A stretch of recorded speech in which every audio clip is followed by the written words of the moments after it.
Hello and welcome back to the Morning Jackpot presented by SoBet. I am your host, Jack Cody, and we are here on a Monday morning to basically give you a rant of a lifetime. There's so much to talk about with not really a lot of sports going on, right? This is kind of the dry months. We enjoy our summer months, but at the same time, we're all waiting for football season.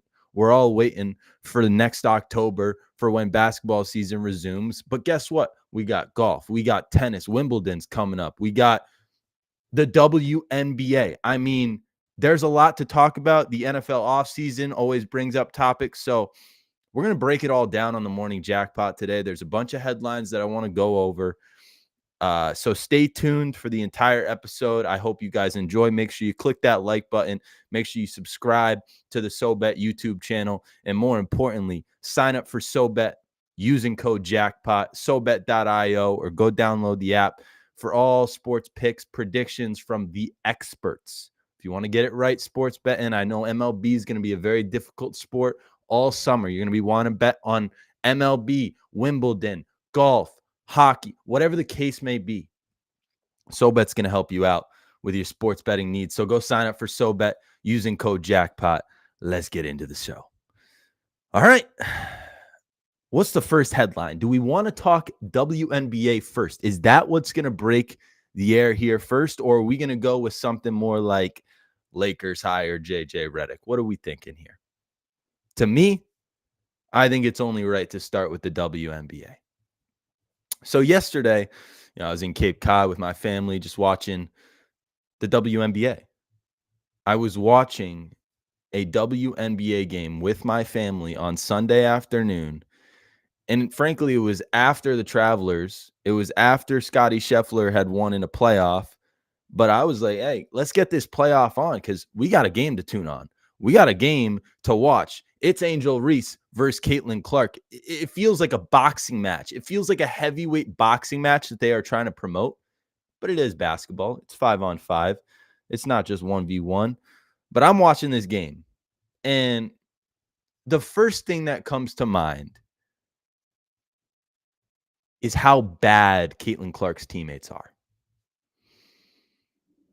A lot of respect to anyone that makes the WNBA. But I'm watching that game yesterday, and I'm thinking to myself, maybe the talent in the league is better than college. But when you just talk about structure of play style, and the actual game, passing, cutting, defense, movement, this, that, and a bag of chips, in my opinion, women's college basketball is a better game of basketball than the WNBA. And that is why the WNBA has been a failing product, because it's bad basketball. Why does anybody want to watch bad basketball? I'm watching that game yesterday. The only reason why I didn't shut the TV off and literally like have a rage attack watching horrible basketball was because it was Angel Reese versus Caitlin Clark, and we all wanted to see that. But at a certain point, the WNBA has to ask themselves, like, we got to get some better basketball players around us. We got to get some better coaches in this situation.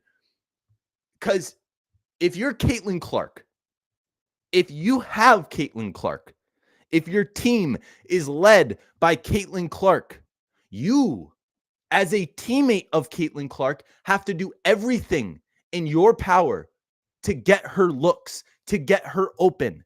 I don't see that out of her teammates. I see a bunch of ball hogs that are trying to get theirs. Play basketball. Try and win. I'm the first person that's going to come on here and say, you know what?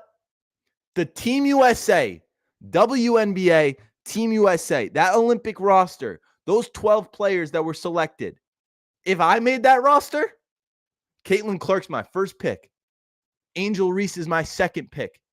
Juju Watkins is my third pick. Paige Beckers is my fourth pick. I'll take Sabrina. I'll take who's the girl? What's her name? Oh, shit.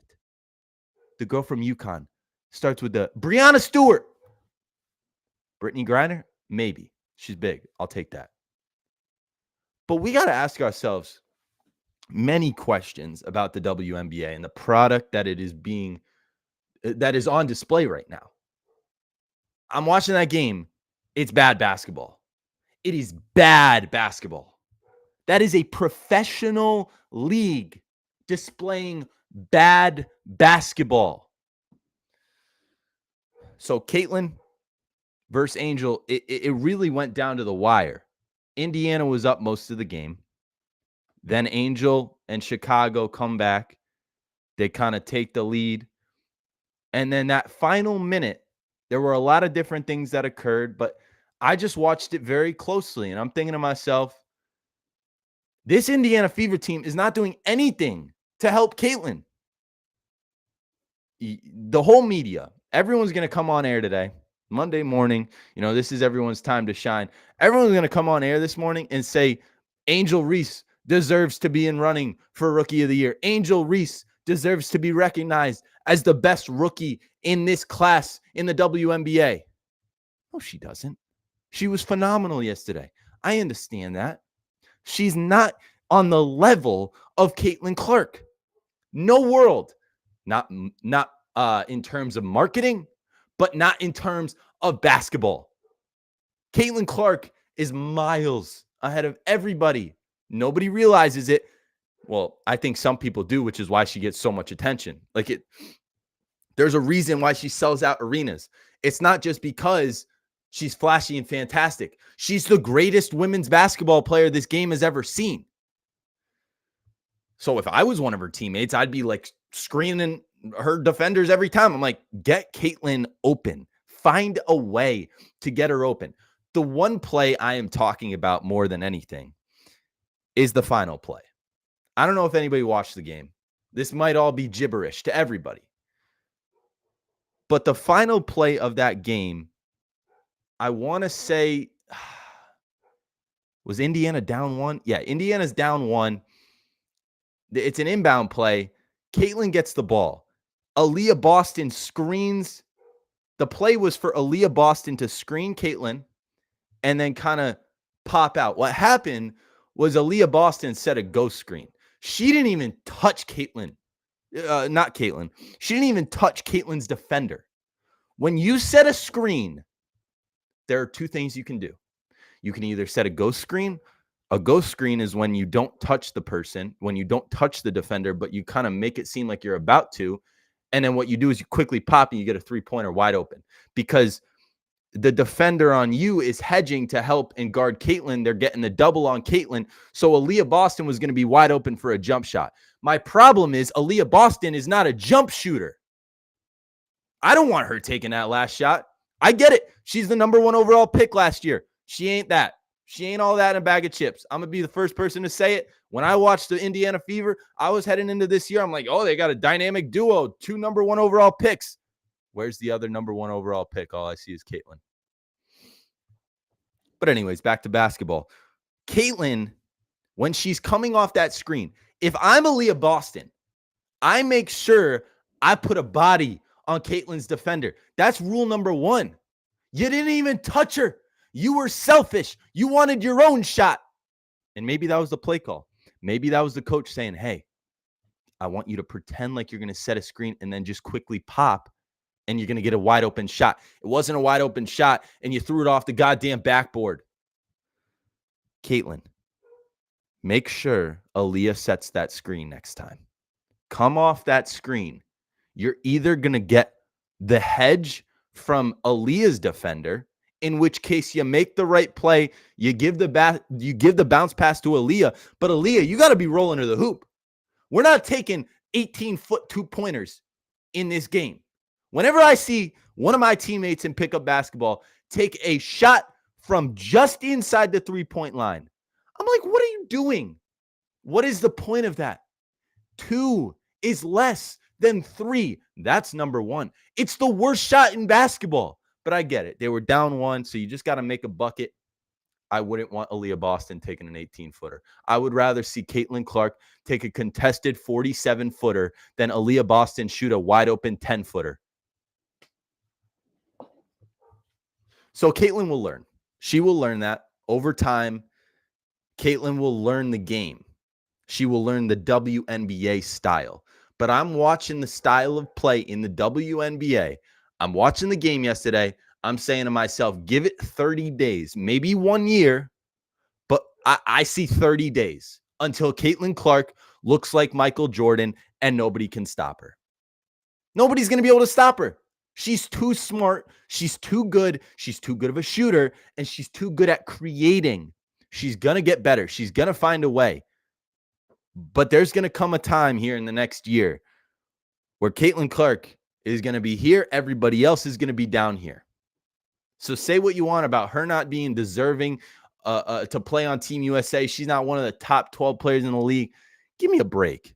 If I were to rank the top 12 players in women's basketball right now, I would say 4 of them are college basketball players, or not 4 of them. They used to be Angel Reese, Caitlin Clark, but Juju Watkins. I would say she is one of the 12 best women's basketball players in this current moment of life. I would have put Juju on that team. Paige Buckers. I would have put Paige on that team. I love talking about women's basketball, bro. I'm not trying to be offensive to anybody.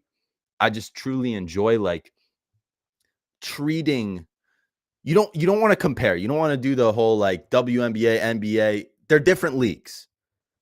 But you do want to treat the WNBA players as if they're NBA players in many ways, because that's how we judge sports. The way I talk about the NBA is the way I'm going to talk about the WNBA, and I'm going to judge them the same exact way. So goddamn, Caitlin Clark, she deserves no slack on a day like today. She made all the right plays yesterday. Her coach needs to find a way to get her more shots. She took like 3 threes in the fourth quarter. I need her taking 23 threes. I need her taking every shot in that final 3-minute stretch. And if you're not taking every shot, you're assisting every shot, which is what she was doing. Her players just can't make shots. Anyways, how's everybody doing? Good? Cool. All right, let's talk NBA. So the Lakers hired JJ Redick. My initial reaction is, well, there goes any chance of LeBron James going to Golden State. That's unfortunate. Never going to get to see LeBron and Steph team up. Well, we will, Team USA, but in Golden State, I think that would have been beautiful. I think that would have been such a beautiful way to end like an era of basketball. But that's fine. LeBron, you can stay in LA. You can do your thing with your podcast co-host. Be my guest, bro. So when I just look at the Lakers right now and I ask myself, JJ Redick, he's the head coach. What does this mean? You know what it means? It means they're going to get Trae Young, and then they're going to go to the championship. If you watch this year's NBA playoffs, and obviously it changes from year to year. We've had 6 different champions in the last 6 years. But if I just watch this year's NBA playoffs and I ask myself, all right, what are things that teams need to do to just slightly improve? I feel like there are a couple of teams that were one piece away from getting to an NBA Finals. There's multiple teams that are 1 or 2 pieces away from beating the Celtics. It's going to take a lot to beat the Celtics. I don't think anybody beats the Celtics next year. But if I'm trying to find a matchup out of the Western Conference, who's going to play the Celtics? I see Lakers hire JJ Redick. If Trae Young gets shipped to LA, if that happens, which I think it's going to, and I think if you're LA, you got to go all forces at that. We all know what Trae Young means. I do, at least. He's a top 3 point guard in the NBA. It's Steph. It's Luka. You could say SGA, Tyrese Halliburton, Ja Morant, any of those guys. Fine. I'll take Trae Young. Okay? That's just my personal opinion. Trae Young, what he does from a shooting and passing perspective, it's you do both. The point guard position, normally, they're either a really good passer, a really good dribbler, or a really good shooter. Trae Young does it all. Okay, so that would be such a great move for the Lakers. If Trae Young goes to the Lakers, they go to the title next year. Do they beat Boston? No. But they are the Western Conference team to beat. And I believe if Denver plays LA and Denver doesn't really do much this offseason other than bring their squad back, and LA, on the other hand, gets Trae Young, keeps AD, keeps LeBron. I don't care who else is on the team. If you have Trae Young, LeBron James, and Anthony Davis, that team goes to a title. The team this year, with all the scrubs around Anthony Davis and LeBron, they damn near outplayed the defending champs in round one. Say what you want about Denver barely, Denver almost swept them. It was a 4-1 series. I watched that series. I thought LA outplayed Denver. So imagine if LA just gets the piece they need. Denver's not going to make those adjustments. Denver's not going to make any moves that like shock the world. They're not going to trade in some crazy dude like Paul George or Jimmy Butler. Denver is a homegrown team. They know the squad they got. The difference between Denver and Boston now, though, is Denver drafted all those pieces, won a title. Boston didn't win that title. They then had to acquire a guy like Kristaps and Drew Holiday. And a couple of years before, it was Derek White. And you kept JT and JB together, but they made those extra moves to really get over the hump. And I think in a year after you've won the title, for Denver, they had to go back-to-back this year. Next year, I don't know if they bring back the same squad. And if they do, what does it mean? If I had to put all my marbles on an NBA Finals matchup for 2025, I would say it's going to be Celtics-Lakers.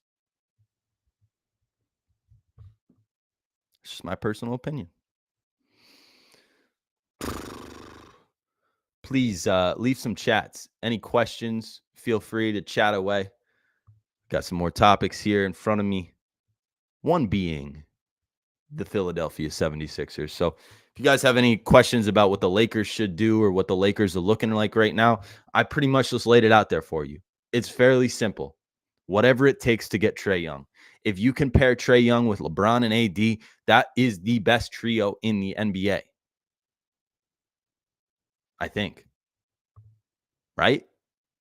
Like who else? Tatum, Brown, and D. White or Drew? Like the best duo in the NBA is Tatum and Brown. Kristaps, Drew, D. White, whatever the third guy is, it's a hell of a trio. But I think that Trae Young, AD, and LeBron is arguably the perfect trio. Why did I always say LeBron should go to Golden State? Because I felt like LeBron and Steph would be unstoppable. LeBron's play style with Steph's play style, you can't guard it. You can't stop it. They're the two greatest basketball players of all time. But what I will say, Trae Young is he's not close to Steph, but he resembles Steph. He does things after Steph.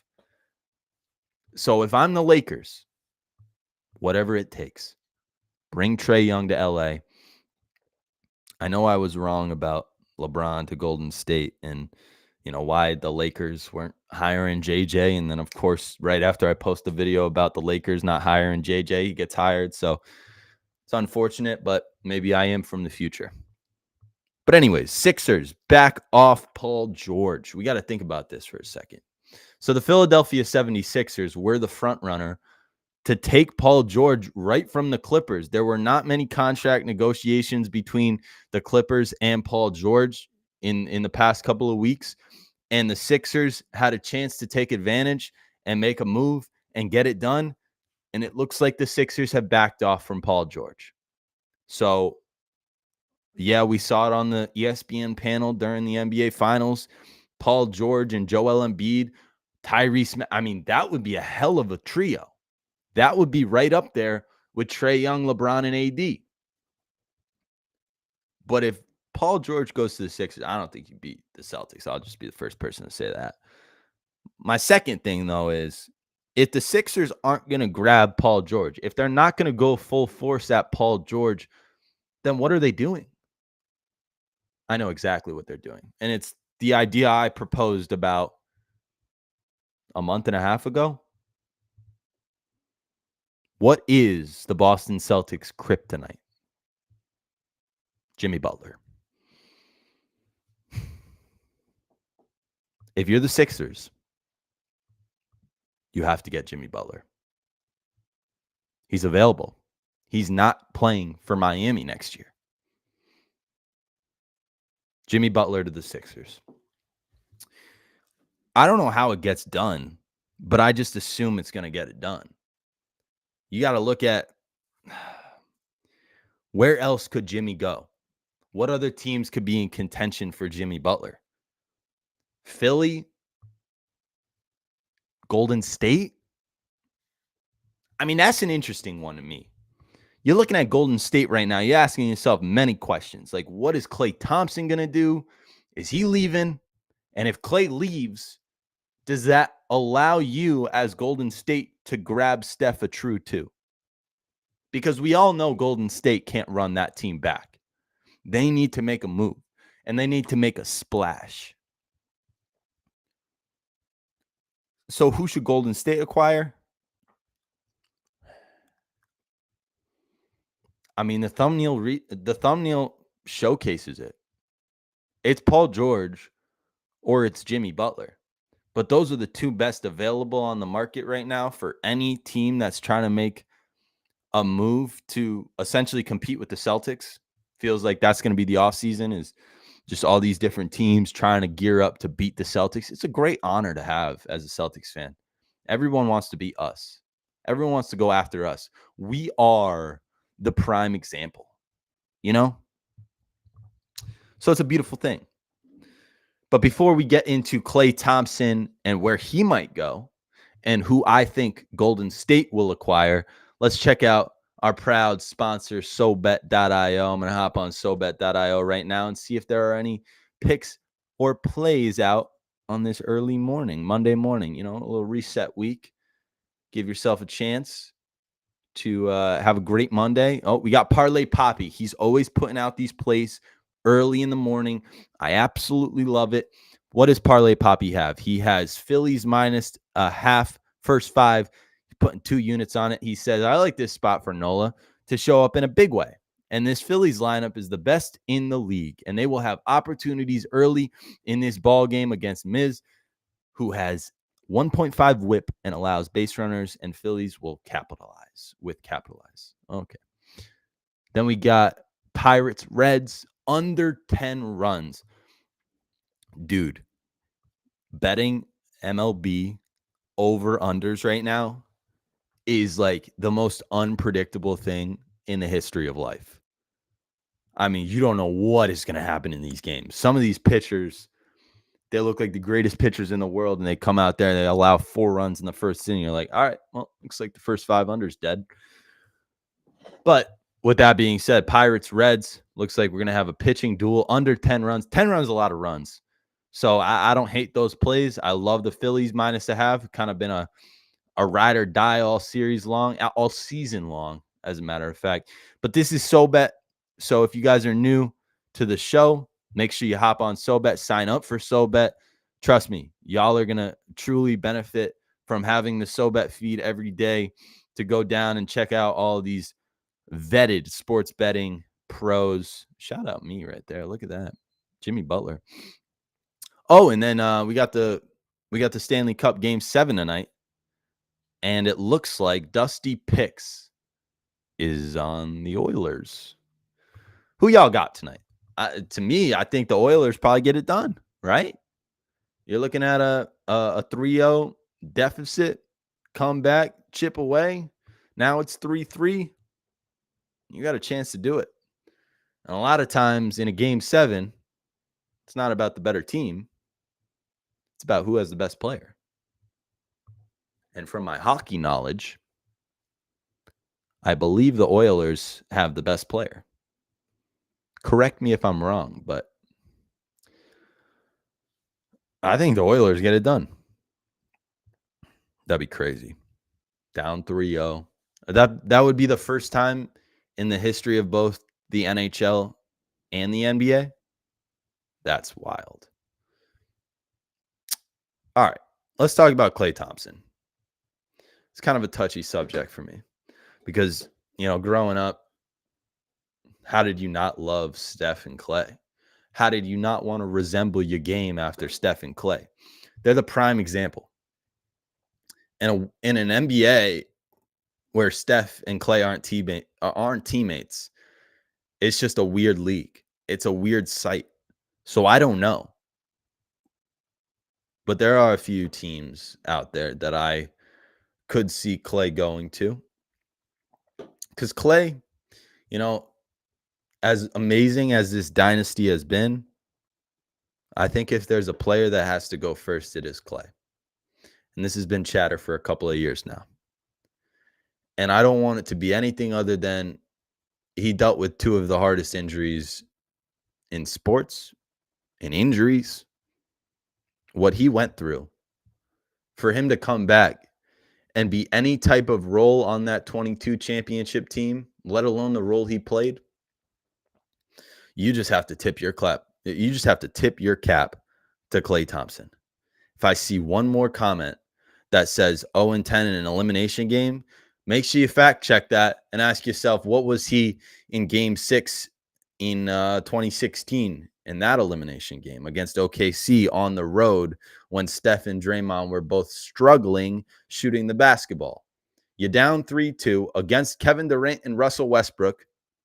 You just went 73-9. You have all the pressure in the world on your team. This is supposedly the greatest team of all time. Steph ain't playing well. Dre ain't shooting well. Nothing's going your way. And Klay Thompson dropped 41 points in an elimination game. I forget how many points he dropped in the fourth quarter. I want to say it was around 19. That's unheard of. That is greatness. That is the definition of greatness. So to all these young kids that forgot about that, or to all the haters that just want Klay gone, want the Golden State dynasty to be over, I hate that people don't try and appreciate greatness while it's in front of us. You're kissing away the greatest backcourt of all time. This is the greatest shooting backcourt we've ever seen, and nobody's appreciating it the way I want it to end it. I think my biggest regret is Tom Brady. Well, it's not my biggest regret. It's just my mindset on it is like, if there was ever a world where we got to see Tom Brady in a Patriots uniform do kind of a last dance and win a Super Bowl, walk it off that way, that would have been the most beautiful final season ever. And we were robbed of it. He went to Tampa Bay, won a Super Bowl there. We had to watch him win a Super Bowl in a different jersey. So if I'm just looking at this from the perspective of like a Golden State guy, I don't know if you want to keep Klay, because you got to understand Steph only has a couple more years. Steph only has 5 to 7 years, probably 3 really good years left. I don't think Steph's going to age poorly. I think he's going to be great till he's like 43. But you have to capitalize. You have to take advantage of the fact that Stephen Curry is still on your team, still playing at a high level. And if you surround him with a guy that can be a true number 2, Golden State can go back to a championship next year and possibly win it. I don't think anybody beats Boston next year. But if I had to, if I had to put 3 teams in the Western Conference that I would say these are going to be the 3 teams, it's one of these 3 that'll be in the that'll be in the NBA Finals playing against Boston, and these 3 teams have the best chance of any Western Conference team. It would be LA, Denver, and Golden State. Those are the 3 teams that you need to look at next year and say they're going to be in the NBA Finals. And it's whether or not Steph can get a number 2, Paul George, Jimmy Butler. It's whether LeBron can get Trae Young, or it's whether or not Denver can stay consistent and get back to a title. Those are the 3 teams, but if you had to ask yourself, where does Klay Thompson end up?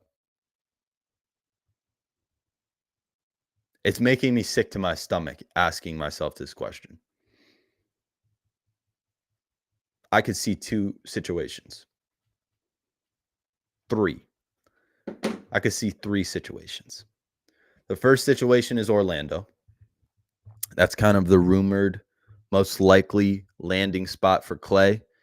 I think it'd be a great opportunity, a young group. Clay gets in there as the veteran presence in the locker room, and he just gets to embrace his role. And you're going to see a different version of Clay Thompson. I think that's something that Clay wants to see out of himself. See what it'll look like without Steph, without Dre, without Golden State's fan base behind him. What does it look like? And I think we're going to see a display of excellence from Clay Thompson. So Orlando's one. I think the second most likely would be he comes back to Golden State on a lower tier deal, kind of like a not a vet minimum, but not a crazy offer. Golden State gets him back, gets to save a little money, maybe he gets a number 2 still. The third most likely option and likely situation for Klay Thompson, I hate to say this, and this would honestly just be such a horrible look, just to see him in this jersey. I think Steph and Dre would be like crying. I don't think Steph and Dre want to see this happen. I don't think Golden State's front office wants to see this happen. I could see a world where JJ Redick just got hired by the Lakers and they have no shooters. That roster, that Lakers team has no 3-point shooters. So JJ is going to make an attempt to get a good roster of 3-point shooters around LeBron and AD next year. Clay's dad played for the Lakers. Is there a world where Klay Thompson is in a Lakers jersey next season? We're all talking about Orlando.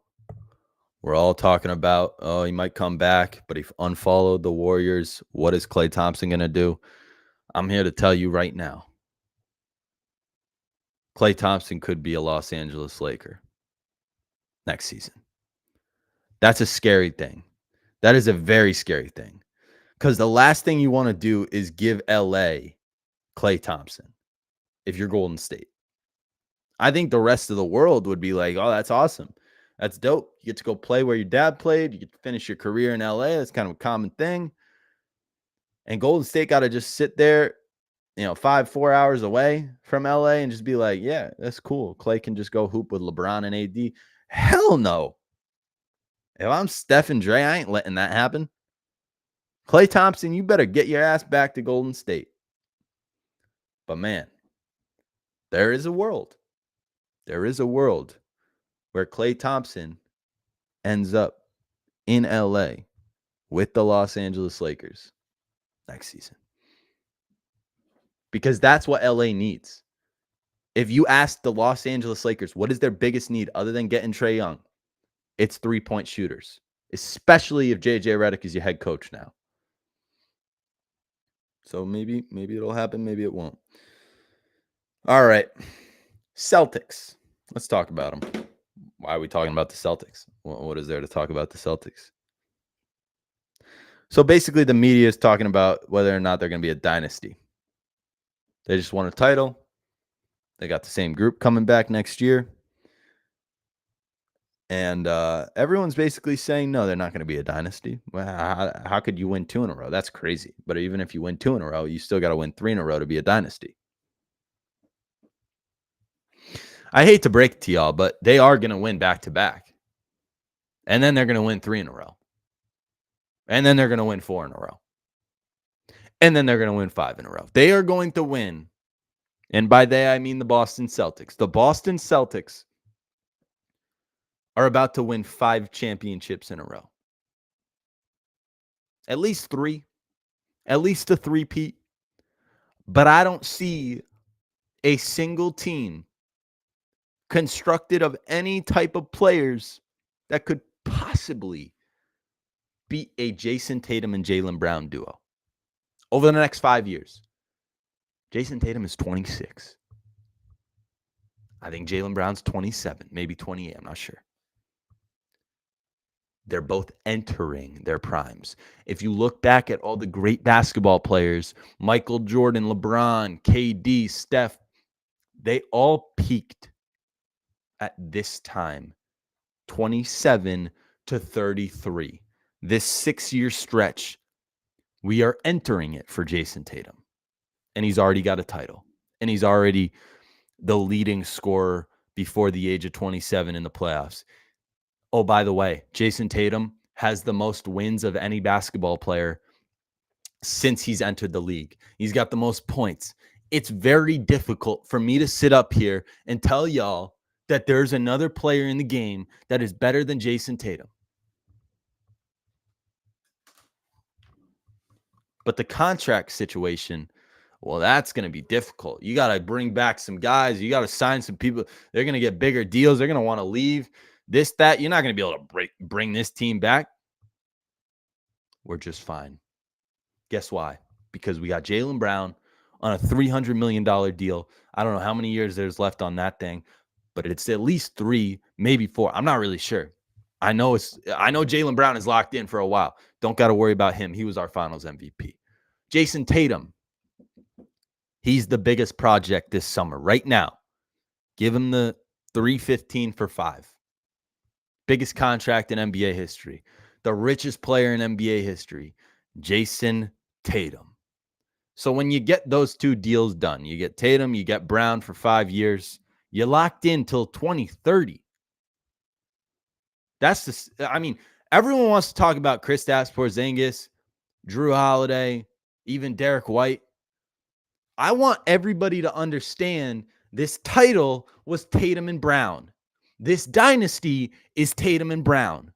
The greatness of this era of the Boston Celtics is Tatum and Brown. So when Jaylen Brown gets a 6 or 5 year deal for $300 million last year, and he's locked in for 5 years, and then Tatum gets the same thing basically this year, you telling me we're dealing with difficult contracts? We just locked in our best players for the next 5 years. Surround them with greatness, which is what we did this year. And if you're telling me that Kristaps is going to leave after next year or his contract's going to be too difficult, I don't think you're going to have to convince Kristaps Porzingis to stay in Boston and keep winning. You can get addicted to money. You can love money. You can also get addicted to winning. And I think Derek White is the number one question mark for the Celtics. They're working on extending whatever his contract is right now. Sorry, I'm not giving you guys many factual numbers. I'm kind of just laying it out as a basic. But they've signed Brown. They're going to sign Tatum. So they got both those guys for the next 5 years. Kristaps has 1 year left. I don't think Kristaps is leaving Boston at any cost. Drew Holiday. I think that we just extended him during the year. Once we traded for him, we extended him. So we got Drew for another 2 to 3 years. Derek White. To me, Derek White could get a bag somewhere else. Derek White could very easily get a very, very good contract in another destination. But then again, you have to ask yourself who you're dealing with. We're dealing with Derek White. What more could Derek White want than playing next to Jason Tatum and Jaylen Brown for the next 5 years, raising his little kid in Boston, having an entire city behind him? Change is difficult. When you got to move to a different spot, if you're happy where you are, which I would be surprised if Derek White told me he's not happy where he is right now, then why would you change that? The only thing that needs to be figured out is, can Derek White get the contract extension that he deserves? Give him what he wants, but you're not going to get the full bag, D. White, because we got a bunch of players. We'll give you championships. How about that? So, all in all, the Celtics and their contract situations, it's not a story. If anything, it's a positive story for the Celtics. So why is the media talking about it if it's a positive story for the Celtics? I thought you guys only said negative things about the Celtics. We have Tatum, we have Brown, and we have Drew Holiday locked in for a couple more years. We have Kristaps Porzingis, who will never leave Boston, and Derek White is damn near the heart and soul of this team. They're not leaving. Nobody's leaving. We will have this championship team that all year I said was the greatest starting five ever built.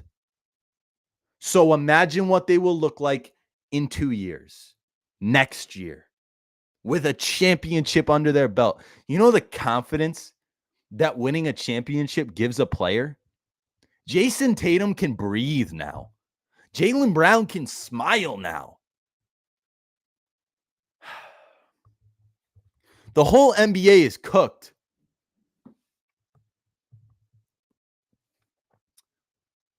Speaking of cooked, Michael Jordan.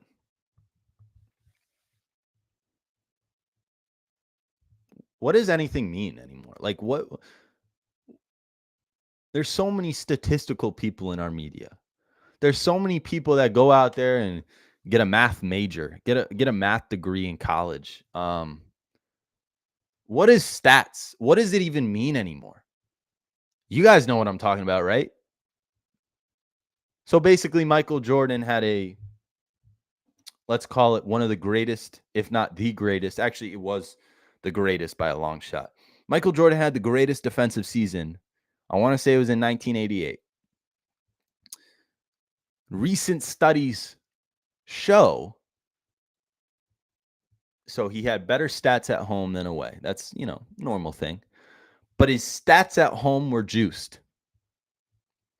His stats at home were boosted. Anytime a team had a 24-second violation, anytime a team turned the ball over and it didn't have anything to do with a steal or a block by one of the teammates, they gave a steal to Michael Jordan. So you got to ask yourself, are the 6 rings even real? You got to ask yourself, is anything real? What is real? What is not real? I don't understand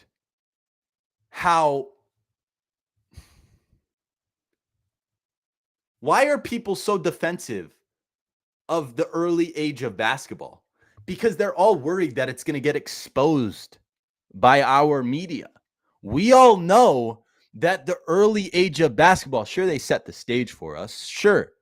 If there was no Kareem, if there was no Bill Russell, there would be no Larry and Magic. If there was no Larry and Magic, there would be no Michael Jordan. If there was no Michael Jordan, there would be no Kobe. If there was no Kobe, there would be no LeBron. If there was no LeBron, there would be no Stephen Curry. And if there was no Stephen Curry, there would be no Jason Tatum. But pre-2000s, what was real and what was not real? Because to me, I think all of it's fake. Maybe they won the 6 championships, but those stats are fake. Every single Michael Jordan stat is fake. It's boosted. What can you believe now from Michael Jordan's stats? The only thing you can believe is that he won 6 championships.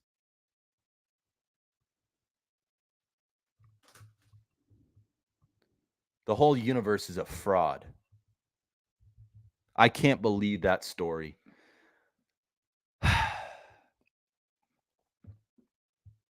You're really going to juice his defensive stats?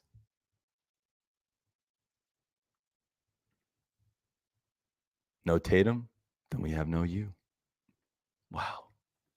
I could have ended that statement like that. That would have been fire. Man.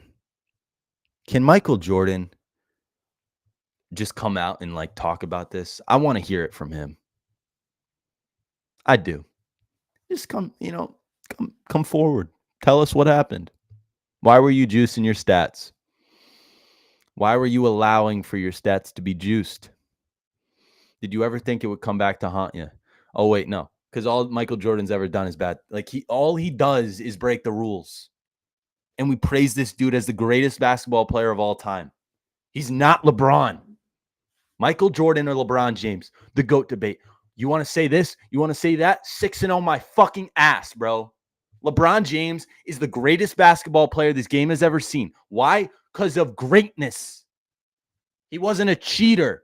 LeBron is the perfect human being.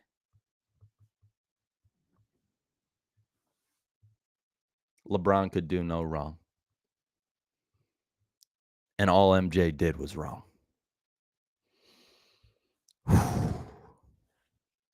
So Scottie Scheffler wins the Travelers yesterday. Great match. Enjoyed it thoroughly. I'm a big golf guy. I just think the game of golf is like in such a horrible spot. Like, not a horrible spot. When you have a leader, when you have Scottie Scheffler as the best player and everyone else is kind of down here, like it makes for a good leader in the sport. I think every sport needs to kind of have the Michael Jordan. A sport is better when they have Mahomes at the top of the league and there's some standard to compete against. It brings out the best in competition when you have a dude like Scottie Scheffler who is just that good. But the only thing I could think of when watching the Travelers yesterday is like, where are all of the golfers that are good? Like the live thing, it's great. I think, I'm not going to say the guys who went over to live are in the wrong. You get offered that much money. I'm taking it. You're not taking that? I'm taking it. But it ruined the game, and we need to get it back because I want to see Scottie Scheffler versus Bryson DeChambeau every goddamn week, and we don't get it. I want to see DJ. I want to see all of the best golfers in the world playing against each other every single week, and we don't get that. I don't know what they're going to do. I don't know where the game of golf is going. I don't know what the hell is going to happen. But what I do know, everybody needs to be in the same league. I'm sorry. It just complicates everything. Fine. Blow up the PGA. Everyone go over to live. I don't know what they're going to do. But the only thing I could think of when you're watching Scottie Scheffler just dominate 22 under, calm, cool, and collected. My goodness, mama go there, man. Mama, there goes that man. All I was thinking to myself is, where's Bryson? Where's DJ? Where's Brooks? The game is in a weird spot. And I hope people can just come together. We will come together. Does anybody have any suggestions? Like, I feel like it's a very politically driven debate. And I don't know what you do. I think it maybe brings more value to like a US Open, right? Like you see Bryson come in there and win the US Open. They're all playing in the majors still. But it's just not the same. The game of golf,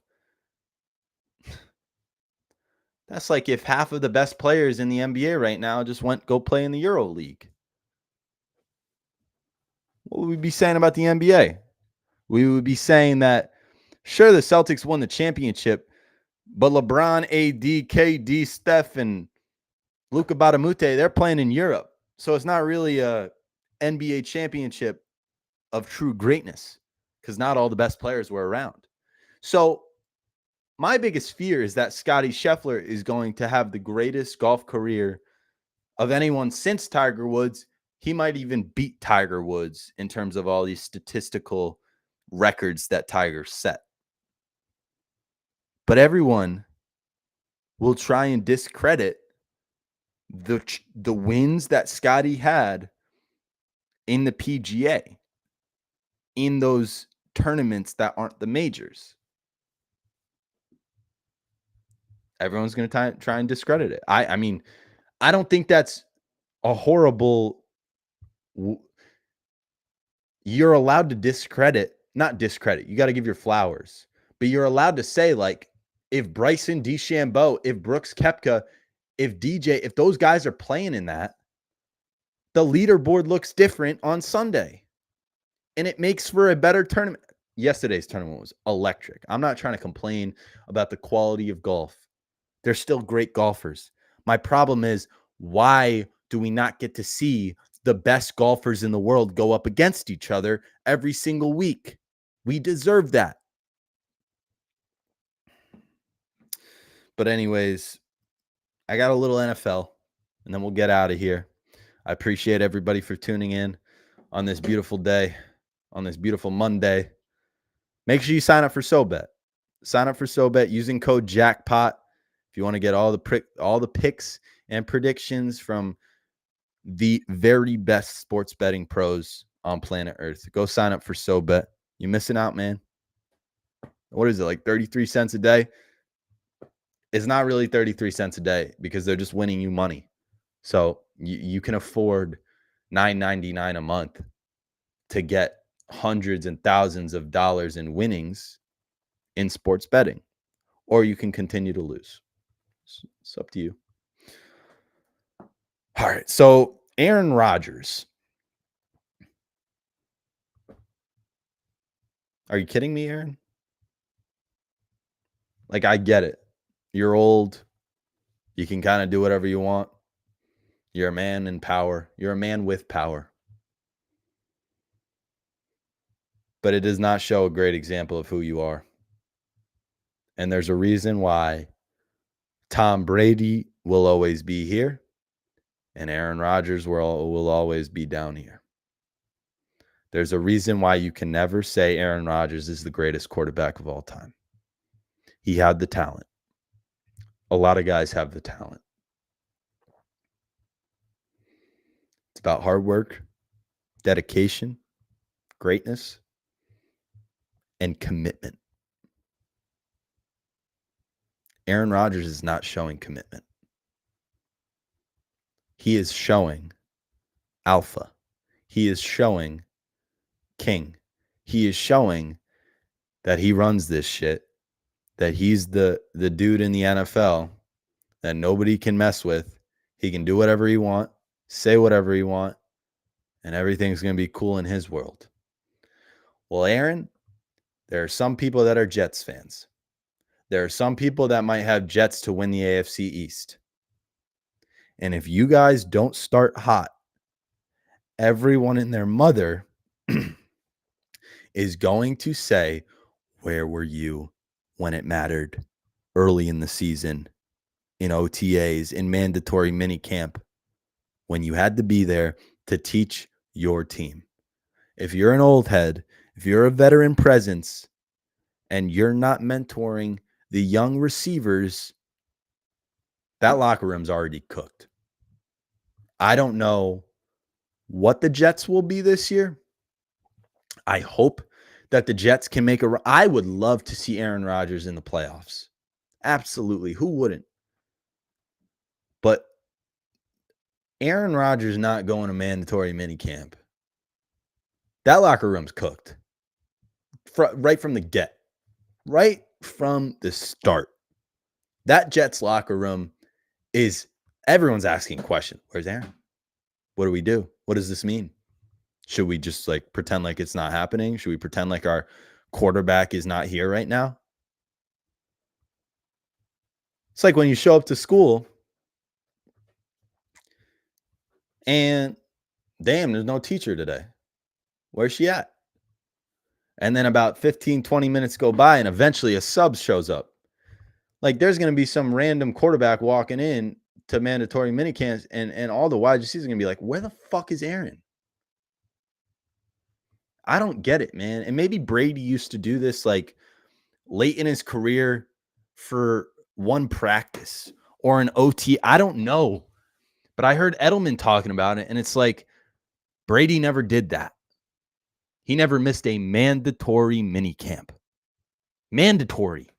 That's the key word here. It was mandatory, and he missed it because he thinks he's better than everybody and higher than everybody.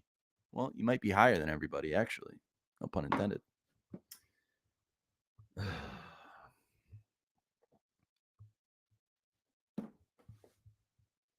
I got nothing else. All I got to say is, Aaron Rodgers, you better figure it out. You better get your ass back in a Jets uniform, and you better find a way to beat Miami twice this year, to beat Buffalo twice this year, beat New England. I don't care. When was the last time? Oh, you guys did it actually a couple weeks ago, or the last game of the season. But, when Mac Jones was the quarterback, we were cooking y'all.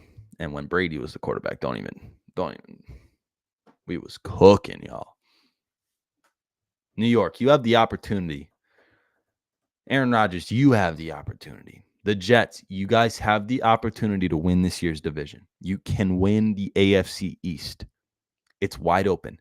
Miami sucks. They don't suck. They're good. They're a great team. They got a lot of wide receivers. Fine. They're going to be flashy and fantastic, and they'll choke when it matters most. Buffalo, they have Josh Allen. He's going to try and win MVP. He's going to try and do everything himself. That will fail miserably. So that's two. Miami, Buffalo. I would say New York, with Aaron Rodgers at his best, is the best team in the AFC East. I don't want to talk about the Patriots. Drake May, he might not even start. The second that Drake May is our starting quarterback, I'll start talking about the Pats again. But until then, we just got to make sure that Drake takes the time that he needs to develop as a quarterback, learn from Jacoby Brissett, throw Brissett in there, fine, be my guest. I just don't think that's going to last. And I think we're going to see Drake May by about week 4, week 5, week 6. But at the end of the day, man, if you're Aaron Rodgers, you have to win this year's division. You have to get into the playoffs. You have to make a run. You have to have home field. You got to give your team a chance. And missing mandatory minicamp is the opposite of helping your team. All it does is bring attention, drama, and criticism to the New York Jets. That was never the Patriot way. All we did was the right thing. So take a note. Take a piece right from our book, fella. Get your ass back to New York. Get your ass back in a Jets uniform and go win the AFC East. That's going to do it for the morning jackpot presented by SoBet.io. We will see y'all tomorrow at 9 a.m. Eastern time. Monday, Tuesday, Wednesday, Thursday, Friday, every single day at 9 a.m. Eastern time is the morning jackpot presented by SoBet. Make sure you subscribe to the YouTube channel, leave a like, and follow along in every which way. And more importantly, sign up for SoBet using code jackpot. Let's go check out SoBet one more time. Let's see if there are any added plays on here before we get out of here. I appreciate everybody for tuning in on this lovely Monday morning. All right, what do we got from Edmonton versus Florida? Entering the lab now, but curious who everyone's on for tonight's Game 7. Does Connor McDavid have his 2016 LeBron moment? Can Paul Murray finally pull through? Let me know who y'all like. Official play coming later. All right, let's see. We got the Sports Clash. Happy Monday, peeps. Here's what I'm playing today. Royals money line versus Marlins minus 240. Parlayed with Dodgers money line versus White Sox minus 142. That's going to be a plus 141 ticket. Hammer it 1.5 units. This parlay gets you to plus 141 on two good matchups. Dodgers are a great team, and Paxton has pitched well recently. White Sox are not a good team, and the odds aren't similar to the Royals because Crochet is starting. On the flip side, Raggins is a beast and should mow through a quality start against the Marlins. So Royals and Dodgers are sure winners today. Athletics versus Angels, under 9 runs. Okay, I love it. These teams averaging 7.64 runs per game combined this year and 4.34 over both of their last 3 games.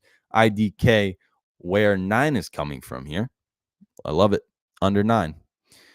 Michael Lorenzon, over 3.5 Ks. Milwaukee has averaged over 10 Ks as a lineup in their last 3 games, including one they just won against SD San Diego.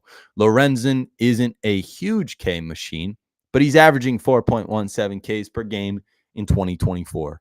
So if you want to tail Michael Lorenzon over 3.5 Ks, go check that out on SoBet. SoBet.io. Use code jackpot to sign up. What up, bro is having himself a month. My goodness. Mama, there goes that man. Damn, he could have had a parlay too. That would have been crazy. He took Scheffler, easy money, Braves, Guardians, Brick, Indiana Fever plus 2.5. Ooh, that hit. All right, fellas. If you're new, you need to sign up for SoBet to tell what up, bro. This dude is literally printing money. 7.6 units this week. Let's check out what his recent.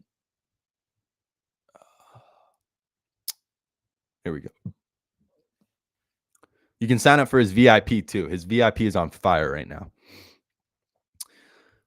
But yeah, 7.6 unit winning day yesterday. Giving out live plays and all this fun stuff. Just bringing the fellas on SoBet their money. That's all it is. That's all it's about. The day before, he had a nice little winning day here. 4.7 unit winning day the day before. Let's see.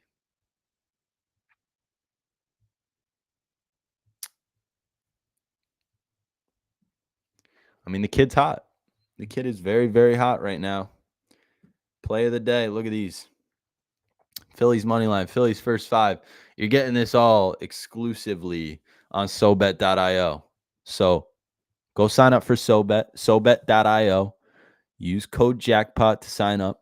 You can either go on the website or download the app SoBet and just thank me later. Or thank SoBet. But that's going to do it for the morning jackpot.